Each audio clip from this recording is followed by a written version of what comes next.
আসসালামু আলাইকুম। প্রিয় নোয়াখালীবাসী, কেমন আছেন? আসলে বিভাগলে অনেক দিন থেকে ভিডিও দিই না। আমাদের প্রিয় দল বিএমপি যে শুরু করছে, আমাদের সদ্য বড় নেতা মির্জা ফখরুল আহমেদ, উনি যে নাটক শুরু করেছে, ওনার নাটক দেখে আর বিভাগ নিয়ে ভিডিও বানাতে আর ইচ্ছা হয় না। নিজের দলে যদি এরকম করে, তার বিভাগ নিয়ে কীভাবে আমরা কথা বলি।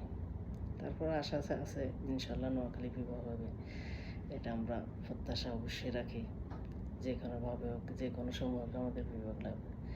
আসলে আমাদের বিমানবন্দরে আমরা অনেক করতেছি, কিন্তু আসলে বিমানবন্দর আমাদের নৌবন্দর খুব বেশি জরুরি। নোয়াখালী নৌবন্দর হবে, জেটি হবে, এগুলো হলে বিমানবন্দর তো অটোমেটিক হয়ে যাবে। বিমানবন্দরের জন্য আমাদের এত টেনশন করার কোনো প্রয়োজন নেই। আমাদের মেন টার্গেট হলো বিভাগ। বিভাগ হলে সিটি কর্পোরেশন সব কিছু হবে। বিভাগ ছাড়া যদি অন্যগুলো চিন্তা করে তো লাভ আছে? বিভাগের সবচেয়ে জরুরি বিভাগের প্রয়োজন। ইনশাল্লাহ আমাদের বিভাগ হবেই।